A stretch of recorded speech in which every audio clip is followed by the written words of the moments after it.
Hello, boys and girls, friends and enemies, adults and Slack chat rage quitters. Pinny Pals After Dark is still on Pinter hiatus and will return after PAX West. In the meantime, we've thrown together a mini episode for all to enjoy. We are now underwritten by the Castle Guy Preservation Society, which helps us bring to you the quality content you all deserve. Coming up, an in-depth review of the PAX West pins, followed by an interview between Evan and Halalo recorded shortly after the last East. But first, a word from our sponsor.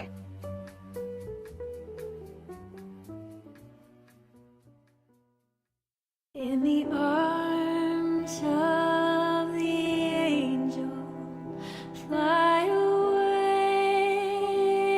from here, from this dark cold hotel room, and the endlessness that you fear.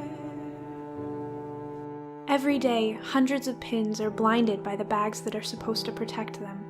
While Penny Arcade merch scientists search for a cure, there are millions that need your help now. Your one-time gift of $5 will bring googly eyes to 20 pins desperately seeking normalcy. Your monthly recurring gift of $10 will allow dozens of pins get the oil Sharpie reconstructive surgery they so severely need. These pins deserve your help. Well, except the red-headed lookout. Fuck that guy. But the rest, these pins have given you so much. Won't you return the favor? Call the Castle Guy Preservation Society today at 1-800-555-EYEZ. That's 1-800-555-3939 with your pledge, and help restore sight to those living in darkness. Thank you.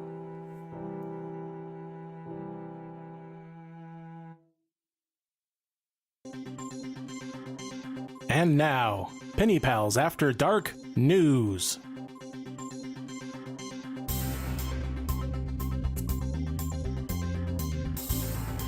Penny Pals After Dark News. In-depth examination of news from 3 weeks ago, today. Penny Pals After Dark News. Serving the community for over 30 years. Penny Pals After Dark News. You give us 5 minutes, we'll give you back 2 hours 30. Penny Pals After Dark News. Information you can trust, weeks after it's relevant. Penny Pals After Dark News. Assholes you can trust. Penny Pals After Dark News, America's trusted source for all things Penny Arcade.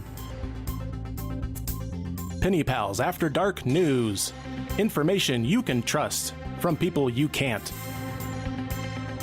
With your anchor, Dix Padilla. At the Special Projects Desk, Jelly Snowballs. Traffic and the weather on the 5s with Pappy Dinglespout. At the financial desk, Lasers. And now, Penny Pals After Dark News.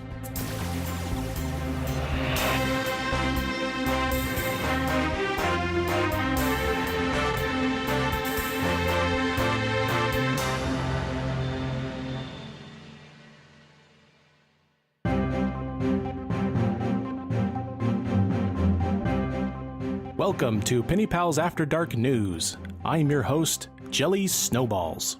Dix Padilla and Lasers are out sick today with better things to do. Today's special episode, Pappy Dinglesprout with an in-depth look at the PAX West 2016 pins. And without further ado, Pappy Dinglesprout.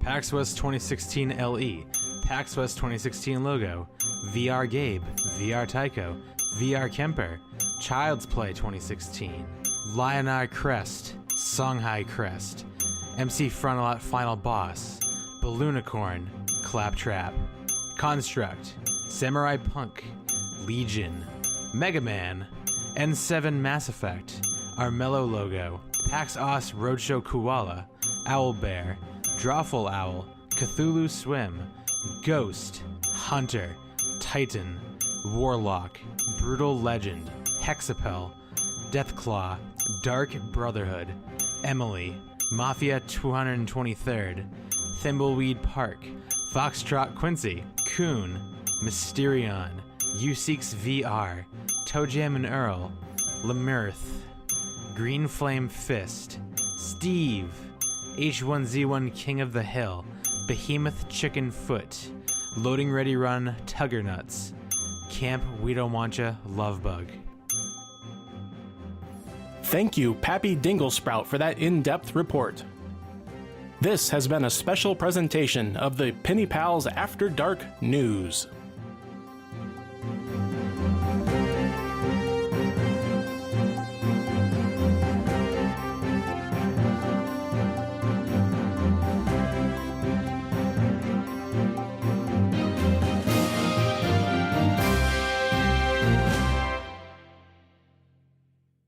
My name is Evan, or Evan Efren, and I'm here with... My name is Halalo. And we're here to talk to you about the community trading meetups that have been conducted so far at PAX South and PAX East. And so these are kind of my little baby that I've been working on. I got the idea originally from our mole in PA, Becker, and we have been trying to do a good job with them ever since. So I'm here to talk to Halalo for some feedback about these events, his perspective on them as a newer trader, and maybe some things we can do on how to improve them in the future. When did you start collecting pins?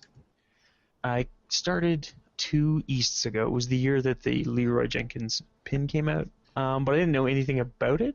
So I waited in line to play Hearthstone, and I saw this guy coming in and leaving the booth, but I didn't ever put 2 and 2 together that he was actually Leroy Jenkins. So I totally missed out on the Leroy pin. But I got the Anubis one and a couple others, just enough to kind of wet my whistle and kind of learn, learn a little bit about it from a non-hardcore standpoint.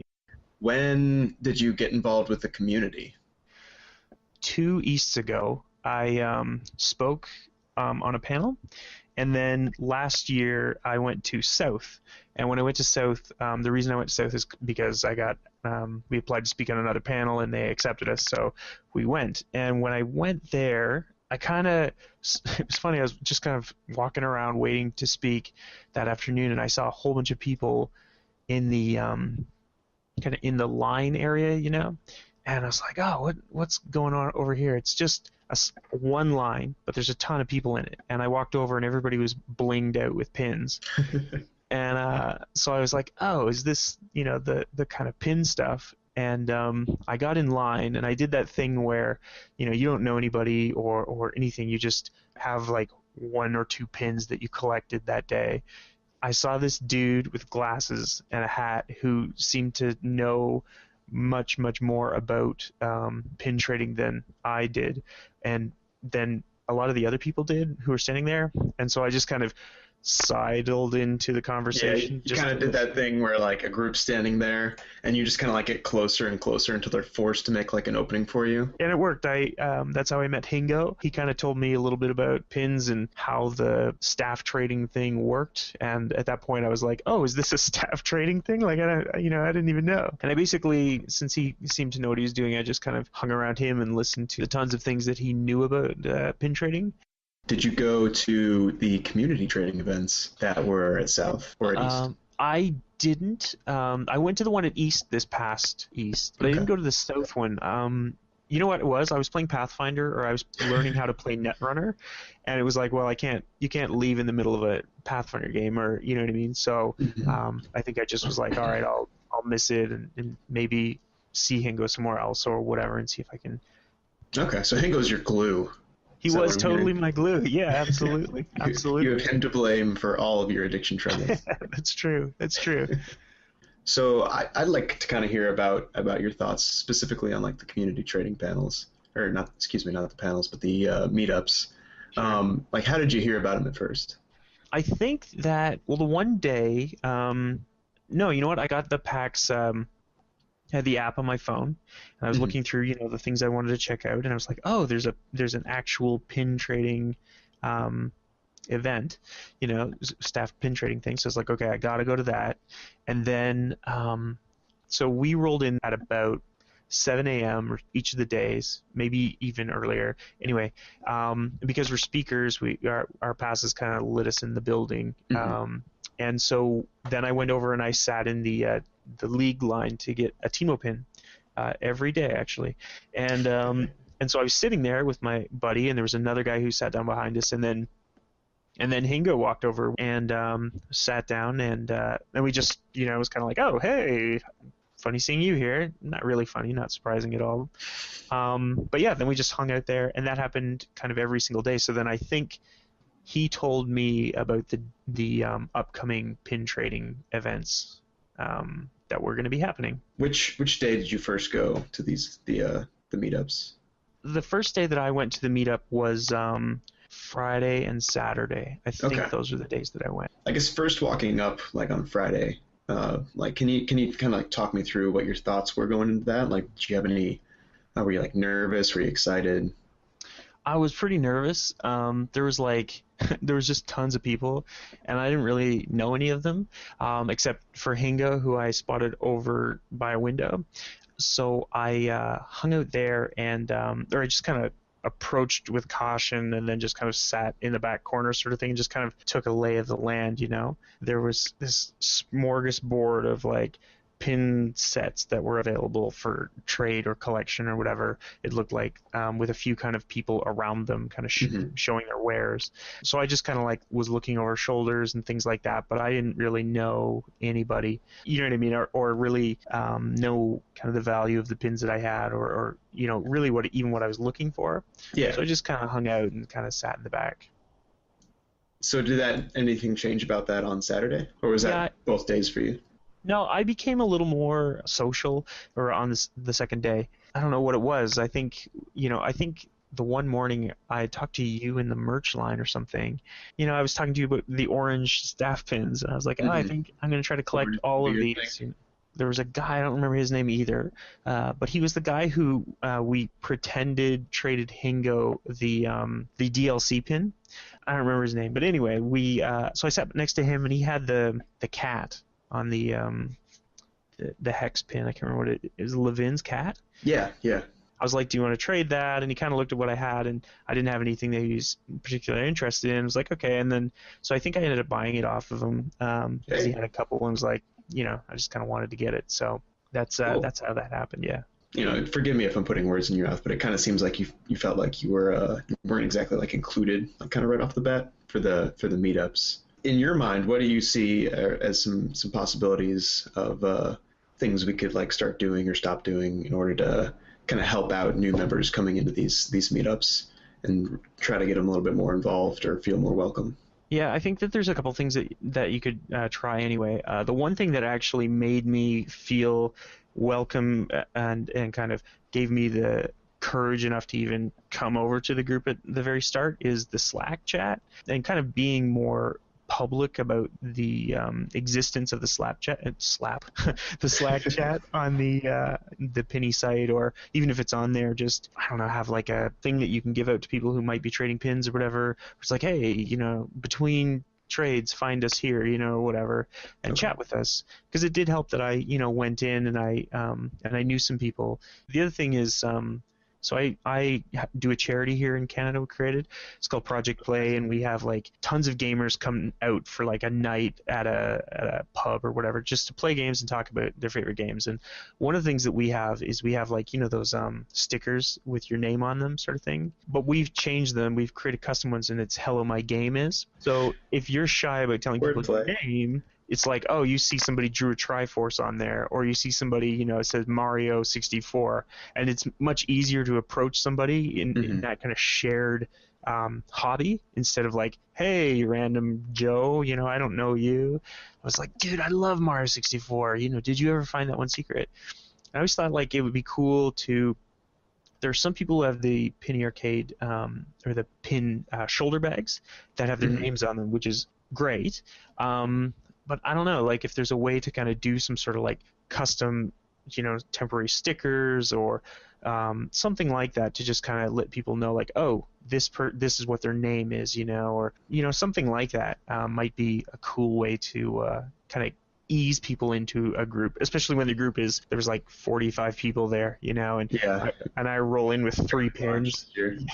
I roll in with 3 pins. And Packs. you've got 7 binders full of them, and Aside from that kind of feeling of nervousness, and like I guess kind of moving into Saturday, you said you're a little bit more familiar and you felt a little bit more at place. What positive things did you see come out of the trading meetups? The one thing that was really awesome, especially in the Slack, was just people sharing information about how to get pins. It was like, oh, if you go to this one now, you might be able to find X, or oh my God, they have tons of these and we didn't think they would, or you can learn about the availability of some pins. Some people were asking me where I got my amplitude pin or my Rockstar one, and I ended up picking up. I traded for the amplitude pin in the inclusion space. And I picked the other one up, and I just bought it from somebody in the inclusion space as well. So I told somebody that I was like, if you want to get the Rock Band pin, they have them still there for the day, and you can acquire them that way. And there's a couple people who are like, oh, that's cool, So I felt like I had some information to share to people, which kind of made me feel a little more kind of part of the group. In the know, knowledgeable. Yeah. And even if it was one of those things where everybody already knew that, or it's like, that's not the best way to get that. I was like, I still had, information that I could share, Yeah, it's good, like being able to answer questions.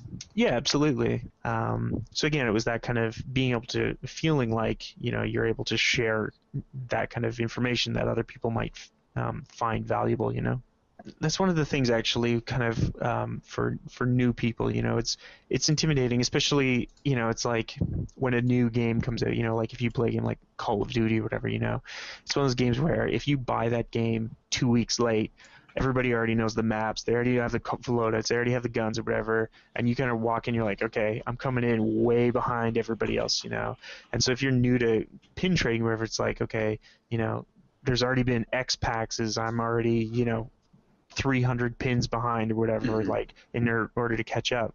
But I don't know, just the way that the group, the way that I kind of eventually warmed up to the group, I felt like, what, I'm behind, but I'm not really behind because I'm not going to try to collect all of them.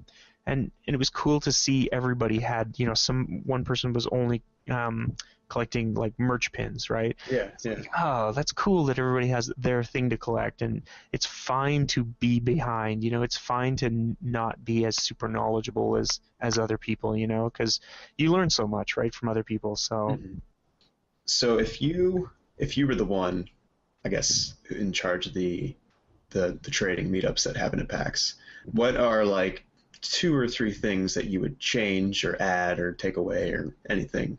Aside from what we already talked about like the name tags and such. So one thing I think that I would do is, you post that the trading events are going to happen or whatever. I don't know how you would do this. I mean, maybe it's pretty easy, but I would put up some sort of like super obvious signage, or have it in the same spot all the time so that you could affix like temporary booth space to it. Because if somebody's kind of walking up and they're like, oh, I heard about this pin trading thing. There's like 40 people over by a window, and I have to like approach and infiltrate this pack and go like, oh, a bunch of them seem like they're wearing pins. This is probably it. But if I'm a shy person, who just happened to come up an escalator, it's kind of hard to kind of tell, because usually people are kind of, it's kind of like oxen, or musk oxen, but looking inside. It's everybody has their backs to everybody who's approaching because everybody's looking at one another's collections. So having some sort of like obvious signage for outsiders, I think, would be cool. It's intimidating getting into something, especially collectible things from zero, and you might go, like, I don't know, this isn't, like I said, I'm behind or whatever, and just honestly, when I first started and still to this day, I kind of have a style, like I like a specific art style, I like, a couple of key things, and it's like, you know what, I'm just going to try to collect these 12 pins, that I think look awesome, and Timo, for example, whatever it is, I think that they're great. So I'm just going to stick to these. I don't need to get them all, I'm not going to rush around the whole venue to get them all. And it's just like, I just think new people should feel welcome, and they should feel like they can approach anybody and kind of ask information with that and just not be intimidated. Just find something you like and try to collect it or trade for it, for sure. Well, thanks, hello, excuse me. No problem. And hopefully I'll see you at PAX sometime soon. Sounds good, man. See you soon.